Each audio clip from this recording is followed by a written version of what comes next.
This evening we're going to discuss innovation.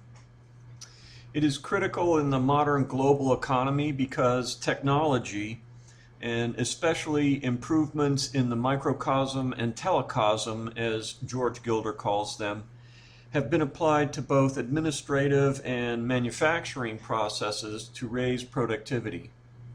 Furthermore, emerging countries have become industrialized and now provide a glut of product and service offerings. It is estimated that China alone could meet the world's entire demand for goods and services. To survive, an organization must innovate to distinguish its product or service from others, or it must improve its processes to become more competitive. These are the two generic strategies: become more efficient or provide more relevant functionality. Porter described them as becoming more cost competitive or differentiating a product or service from those who are more efficient. Both require innovation, becoming more efficient, differentiating. And of course, according to Ashby's law of requisite variety, this requires leveraging distributed knowledge. We always come back to Hayek's premise that relevant knowledge is never conveniently co-located in one place, but is distributed, and therefore the need for virtual teams. Virtual teams are more innovative because they tap into creative energy and energy that is distributed both inside and outside the organization.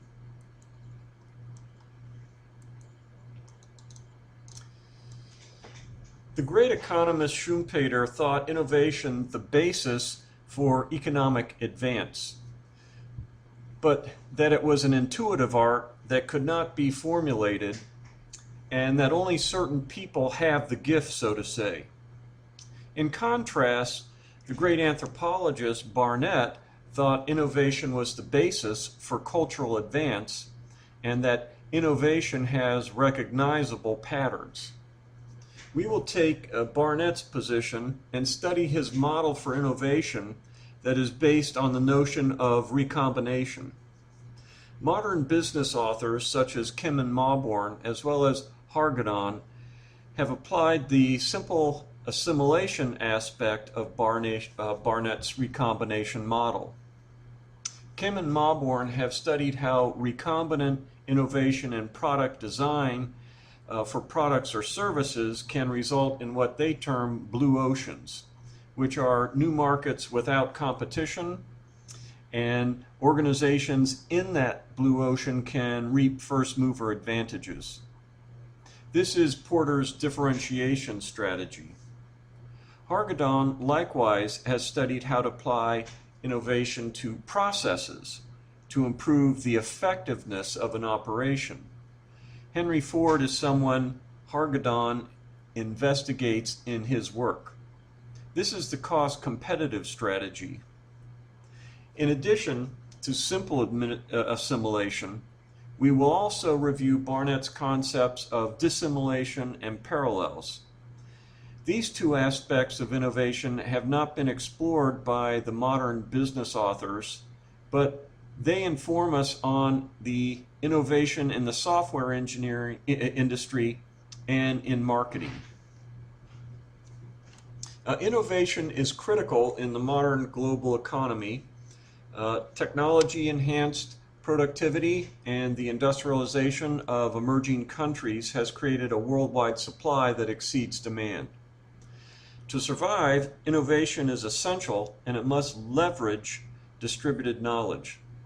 Findings from current research are that global virtual teams are more creative and produce more innovative solutions than co-located teams. Innovation does follow certain patterns, and Barnett proposes that innovation is the basis for cultural advance, and he defined a comprehensive theory for innovation.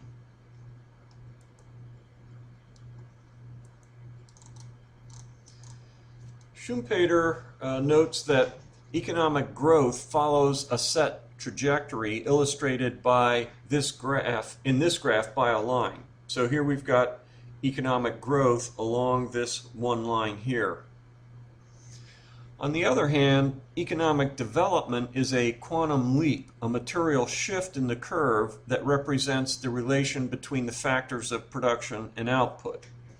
So this is economic development. It moves the curve over here so that as you increase the factors of production, you get, instead of this amount of output, you get this amount of output.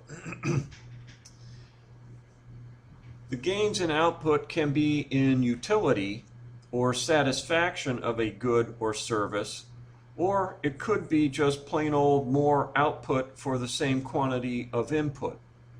To Schumpeter, innovation is the basis for economic advance. Before we go further, we need to answer a question. What is innovation? Barnett defines innovation as any thought, behavior, or thing that is new because it is qualitatively different from existing forms. Notice that this is not just new things like products or services or processes, but also new ways of thinking, new meanings, and concepts. As we will see in numerous examples this evening, new meanings and concepts have resulted in some of the greatest business successes in the 20th century. The new way of thinking, the innovation, results in powerful change that's often disruptive, no matter what form it takes.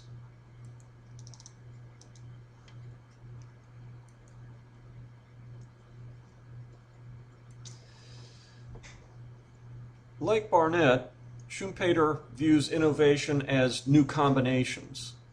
But unlike Barnett, he stresses the role of entrepreneurs. They have a special role in the implementation of innovation to Schumpeter because they have the insights and gifts to realize concepts. Kim and Mauborgne, in distinction from Schumpeter, imply that a formal process for innovation is possible, and use Barnett's simple assimilation as an approach management can take to formulate a blue ocean strategy. As Kim and Mauborgne, Groton, and Barnett all recommend, an essential aspect to innovation is boundary spanning in order to find interesting features to enhance current products or processes. The materials for innovation come from two major sources. There is, first of all, a cultural inventory of ideas about things, techniques, and behaviors. Then there are the objects or real things that can be used to actually realize the innovation. This includes not just materials and tools, but also people of varied skills. Virtual teams inherently span boundaries because the varied skills are rarely co-located, and with virtual teams, those skills can be assimilated into a cohesive operating unit that can accomplish the innovation. Not all innovation is an earth-shaking disruption. Some are incremental improvements.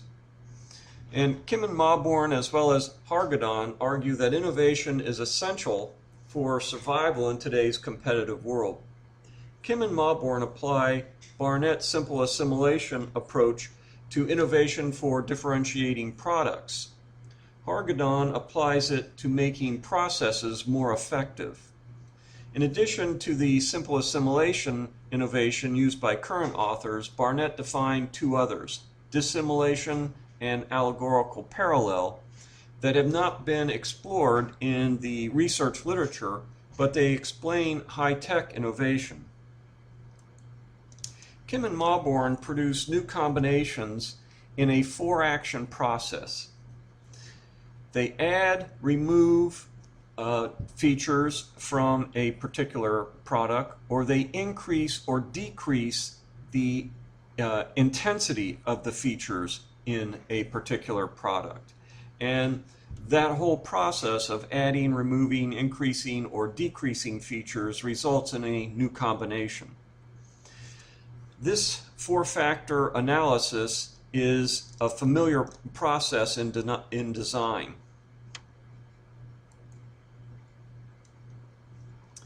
Schumpeter views innovation as new combinations implemented by entrepreneurs. Simple assimilation is the basis of Kim and Mauborn's Blue Ocean strategy. They recommend boundary spanning to find interesting features to enhance current products. Virtual teams, of course, inherently span boundaries. Kim and Mauborn produce new combinations in a 4-action process: add, remove, increase, or decrease. And again, this is a familiar process in design. Freeman and Newell in 1971 published a paper, A Model for Functional Reasoning in Design, where they described this very process.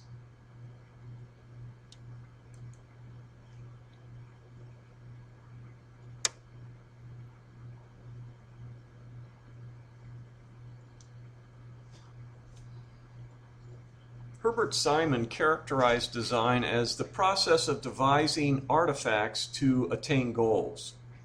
As an aside, some of his works, such as Administrative Behavior, are classic works. Freeman and Newell observed in 1971 that although there is abundant informal knowledge about design, there was at that time little reliable information about how design is accomplished. In a seminal paper on heuristic problem solving titled A Model for Functional Reasoning in Design, they define a model for designing innovation. The designer can add or delete factors, increase or decrease factors, and in addition can change groupings and change connectivity, which is the interaction between factors and the environment or factors amongst themselves. This was in a 1971 DARPA project, and it's listed in the footnotes in our slide lectures this week. Years later, Kim and Mauborn introduced the 4-factor analysis technique in a business strategy book, which eliminated basically the change groupings and change connectivity between factors.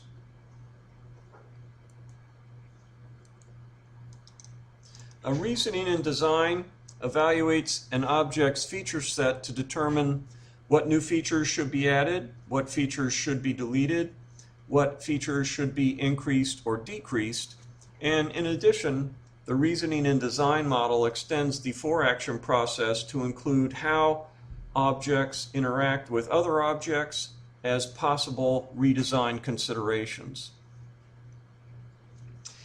In 4- or 6-factor analysis, in either one of them, there's a risk that components may not exist for the functionality or may not interact properly with the original structure or as it was intended with the environment. Moreover, an implementation plan must be successfully executed to realize the vision. This means that the failure of a vision can be the result of a bad vision or of a bad implementation.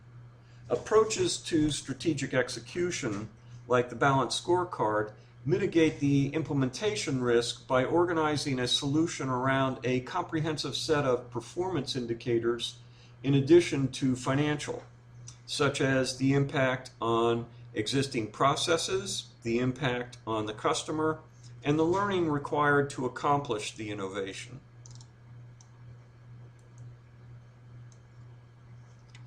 Wallace gives a classic example of the simple assimilation recombination. We will also review other examples for the other forms of recombination. This recombination of submarine design had profound effects on naval strategy. But as we go through it, you realize that none of the elements or relationships was entirely new. The morphemes and the syntax were provided by prior structures. So let's go over this redesign of submarines to make them more efficient underwater. Wallace published this in his book Culture and Personality in 1963, but obviously it was something that was done in the 50s, and especially for the nuclear submarine program. So Wallace gives a classic example of simple assimilation that involved work in submarine design to improve underwater efficiency. And of course, simple assimilation is what Hargadon and also what Kim and Mauborgne are proposing in their works. So for submarine design, first it was observed that submarines and fish both operate underwater so that they are related at a fundamental level. Some observations were that submarines with a ship shape move slowly underwater, while fish with a shark shape swim fast. The designer then recombined observations about submarines and fish into a new idea by substituting. The new idea was submarines with a shark shape should move fast underwater. So the relevant analogy for submarines is not a surface ship that you just make watertight, but its shark-shaped design is a better analogy. Sharks are a better analogy for submarines in terms of efficient operation underwater. And they did implement that idea, and it became extremely successful. Let's give a formal definition of the three recombinations that that I mentioned at the beginning of the lecture, starting with simple assimilation. With assimilation, elements of a donor concept are assimilated into the recipient concept, say shark shape into submarine design. At the same time, some of the elements in the recipient concept are eliminated. Ship shape was eliminated in submarine design. The concepts that are being used in recombining must be related in some manner. The model we will use is for explaining all of our various recombination models is circular shapes to represent elements of a concept and lines to represent relationships. So let's represent the submarine design innovation in this model. Sharks and submarines are related at a fundamental level in that they are both objects that operate underwater. While sharks were quick, the old subs with a surface ship shape were not. So, with simple assimilation, we have two objects that are similar and have a performance trait that is related to one or more of their attributes. The attributes on the object with the desired performance replace the attributes in the other object to improve it. So here we've got our objects represented by circular shapes, and we have shark shape as one of the concepts and shark as the other, and a shark shape made the shark fast. On the other hand, we had ship shape as one concept and submarine, and submarines who had a ship shape moved slowly, so that the relationship between ship shape and sub was slowness. So with the recombination, we replace the performance trait ship shape with the performance trait shark shape, and we end up with subs with a shark shape potentially could be fast if they were used to design submarines. And so it's something that obviously you'd have to test out. Not all innovations work out, but it's something that is worth investigating. And in fact they did, and it was successful.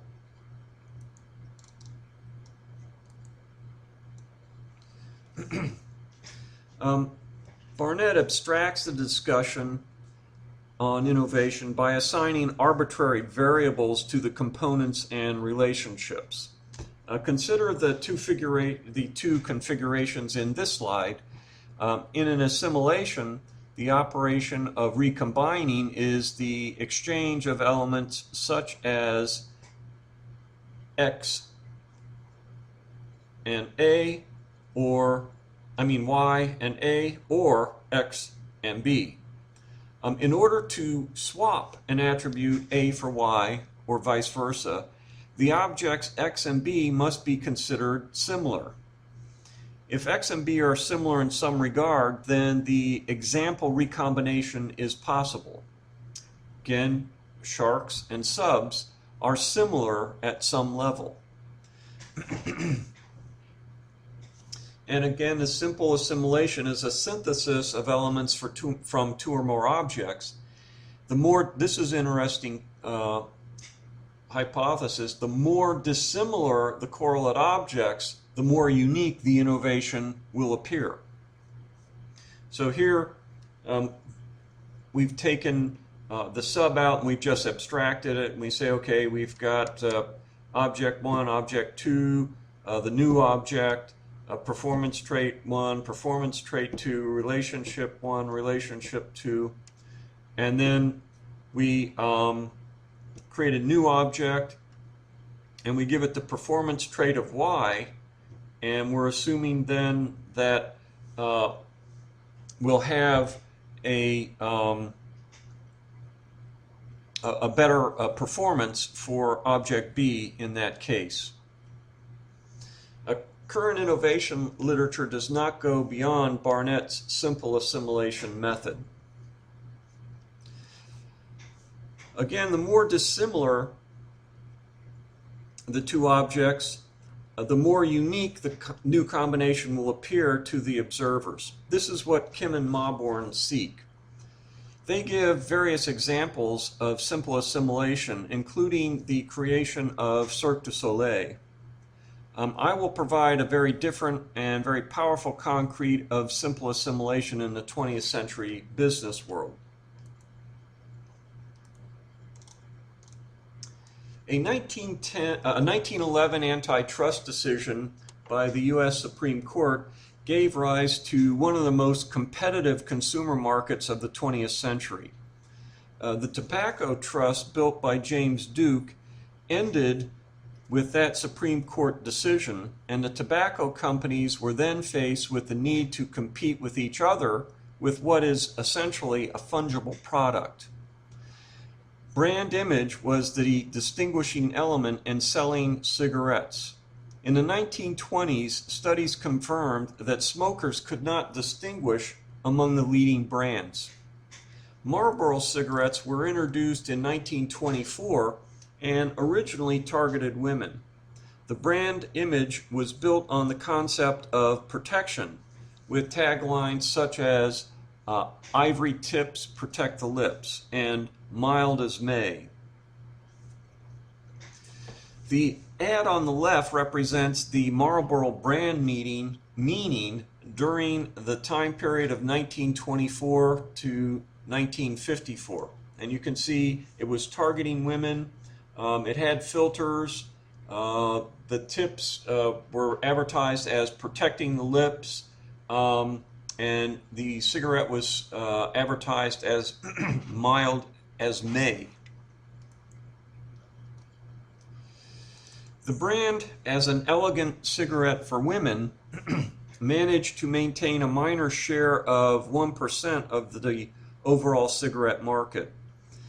In the early 1950s, cancer-protecting filter cigarettes were introduced, and Marlboro converted from beauty tip filters to what were then believed to be cancer-protecting filters, along with Benson & Hedges, L&M, and a few other brands. The brand meaning, though, for Marlboro was still protection. Another important change happened in the 1950s as well. Studies were showing that cigarettes increased the risk of cancer.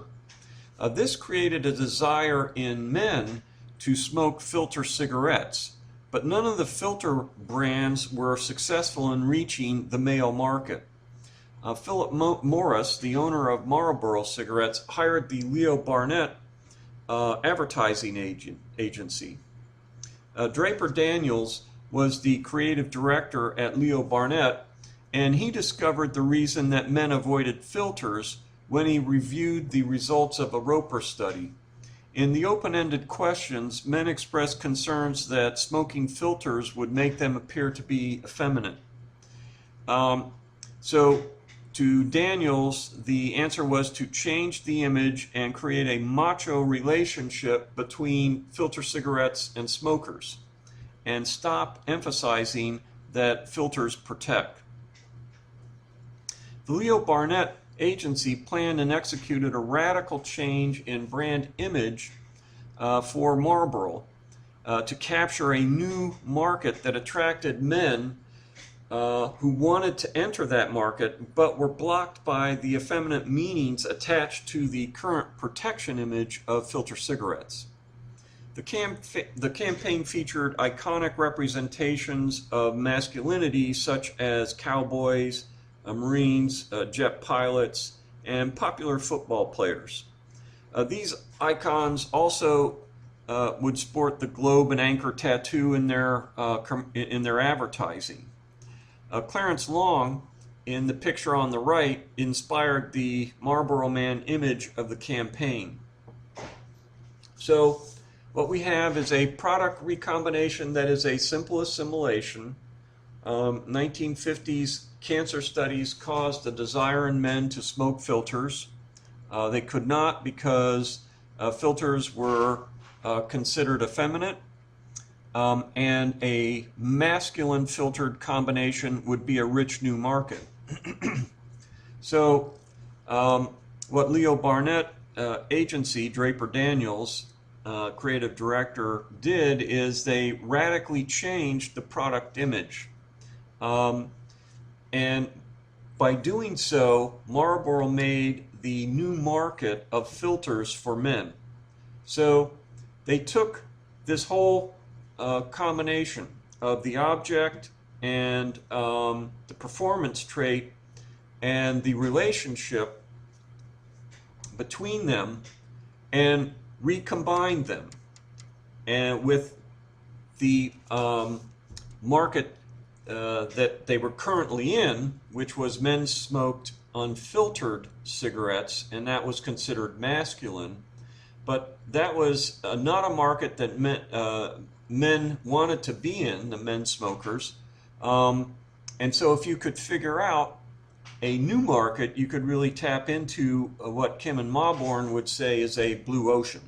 So what Leo Barnett and Draper Daniels did is they invented an advertising campaign based on Clarence Long, here a cowboy, and he was a real cowboy, smoking filter cigarettes, and they changed the meaning of the filtered cigarettes so that they were masculine.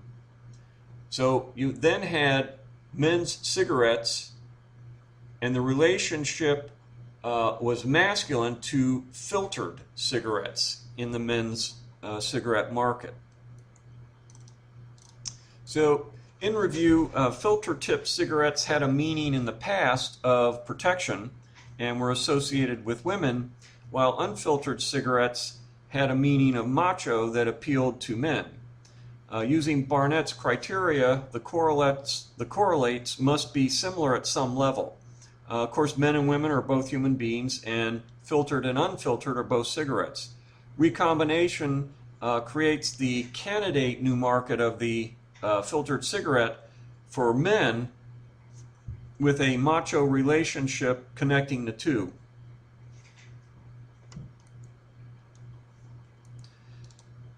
The concept was organized and implemented into a marketing campaign that was introduced in November of 1954. Sales of Marlboro went from 18 million cigarettes in 1954 to over 5 billion cigarettes in 1955.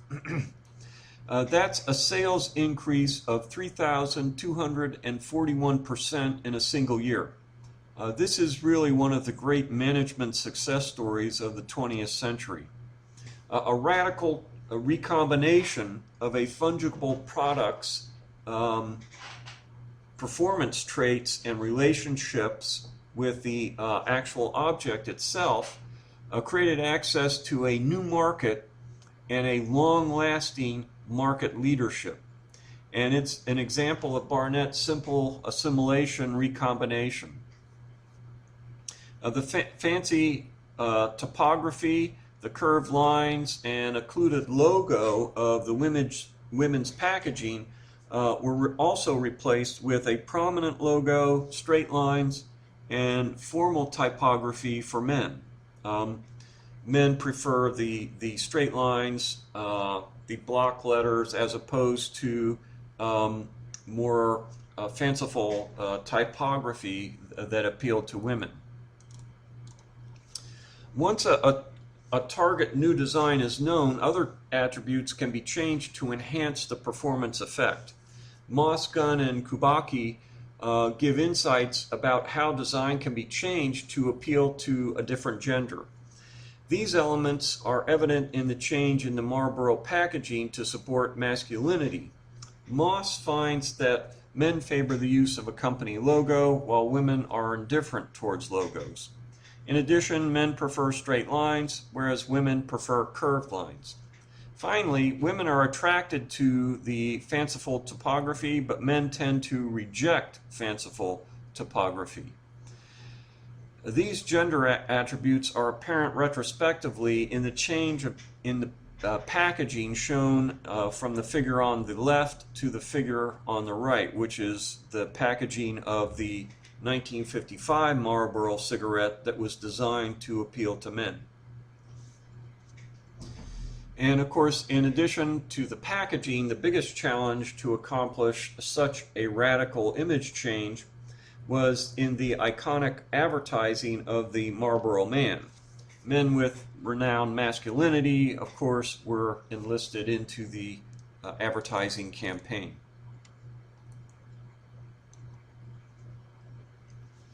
Barnett also defines a discriminatory recombination that is useful for explaining many innovations in the software industry. Discrimination is the converse of assimilation.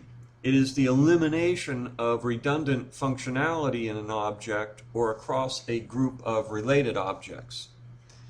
In this type of innovation, as in assimilation, the whole concept is divided into parts through analysis. With a discriminatory recombination, some of the parts may perform the same function, and that means some of those will be eliminated. So discriminatory dissimilation is the elimination of redundant functionality. If A, B, and C perform the same function, a service can be provided eliminating the need for all the separate components, and that potentially can offer better efficiency. It's useful for explaining innovations in the information technology industry. Consider cloud computing, which has the potential to eliminate redundancy across organizations. Managing computer systems is rarely a core competency for an organization. The current state of business computing is shown in the top figure, and that's where each one of these separate businesses has their own computer center that offers computer services to the business divisions. And it's an on-premise environment. The cloud computing innovation is the discrimination against the expense of maintaining and administering computer hardware in each organization. The figure on the lower right is the cloud computing innovation that eliminates redundant computer centers. So here you've got one computer center, the cloud computing a computer center, if you will, that offers computer services to each one of the businesses and their operations.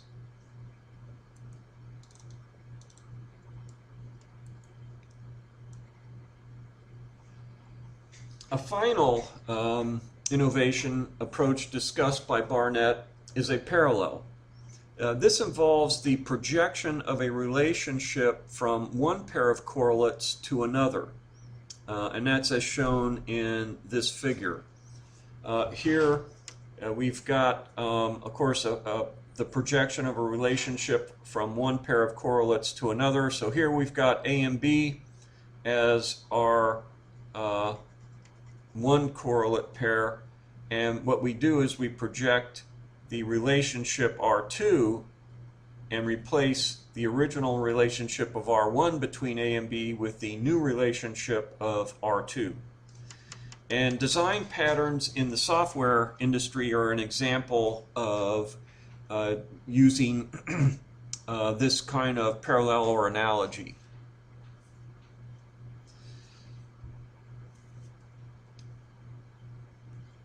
What's important is about the two pairs, in this case XY and AB, is not their similarities. Instead, it's the differences is what's needed.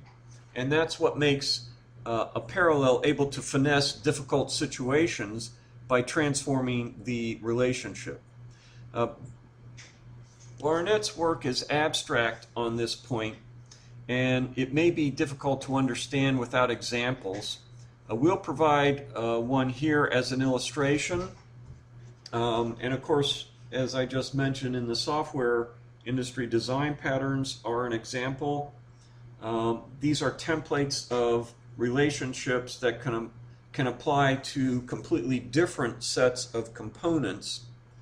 But parallels have also proved useful in marketing and advertising.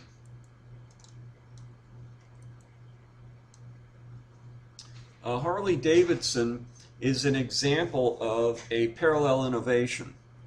The firm was on the edge of its third bankruptcy in the early 1980s, and at that time it was largely perceived as obsolete. Its traditional styling was from the 50s, and its designs could not compete with the Japanese motorcycles in terms of performance or reliability.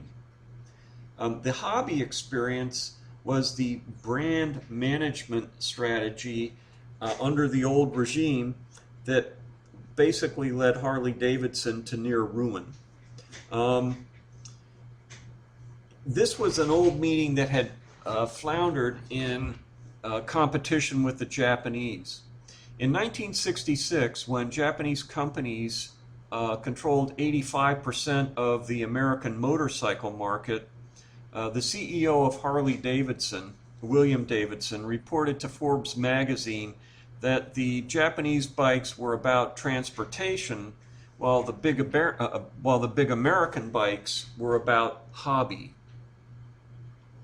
And he said he had no concerns with pursuing that hobby strategy back in 1966.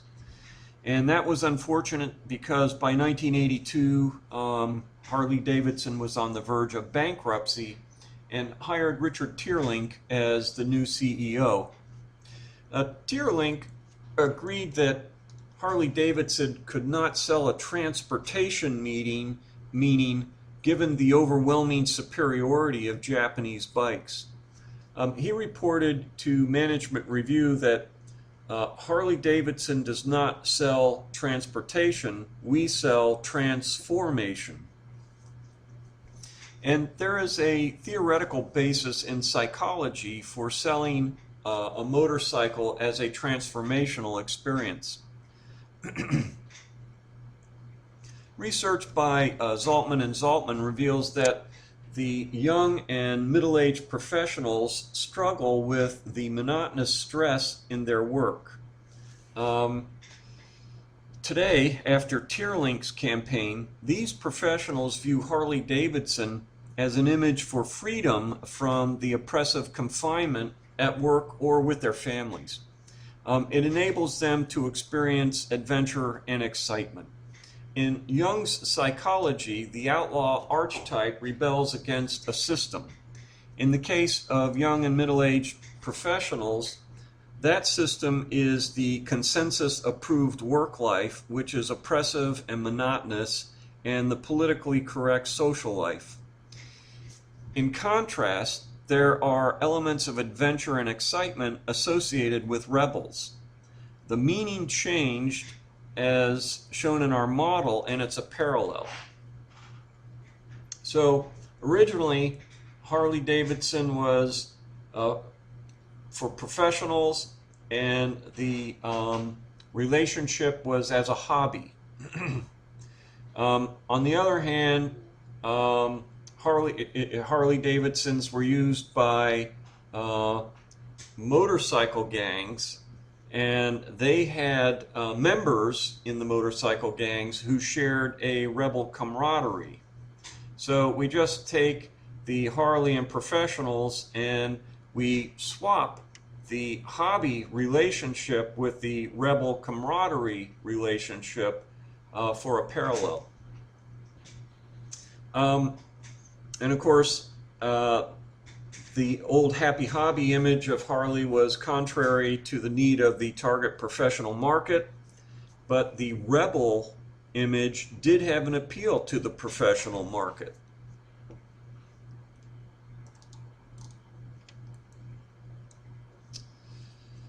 With this change in meaning from hobby to rebel, Harley was able to create a blue ocean in the terminology of Kim and Mauborgne. This is a lucrative new market space and it proved long-lived for Harley, which is still a major player in the motorcycle market. No one in their right minds would have predicted the outcome of modern Harley-Davidson in the early 80s. Harley sales have increased at an annual compounded rate of 30% every year since 1986. It presents an effective image. Harley attempted to stay alive in the motorcycle market as a hobby, and those results were disappointing because it lacked appeal to the lucrative environment it wanted to get into. Professionals felt repressed in their work life and social life, and professionals were not buying hardware or even a lifestyle. What they were really buying was redemption from their entrapment in a dead world. And Harley-Davidson motorcycle was the transformation bridge for a rebel joining a tribe. And with that, sales have increased 30% compounded since 1986. The recombination was profound. It saved Harley-Davidson from bankruptcy and propelled it to brand dominance. The image went from professionals with Harleys as a hobby and motorcycle gangs with motorcycles have rebel camaraderie to professionals with Harleys have rebel camaraderie.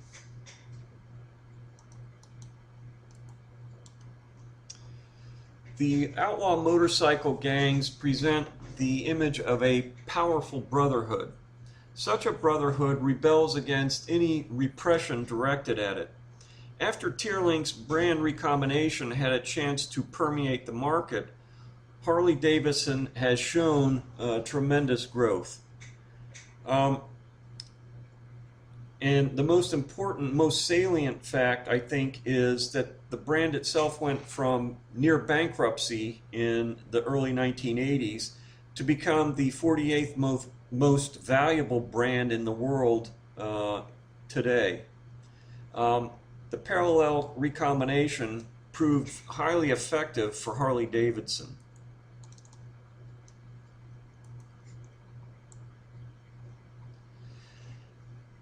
As mentioned, a new idea that results in culture change is an innovation.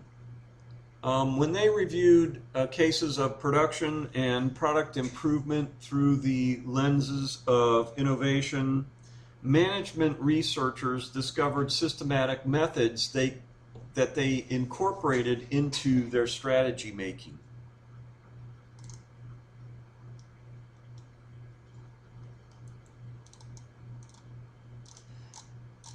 Okay, let's take a break and come back in 5 minutes.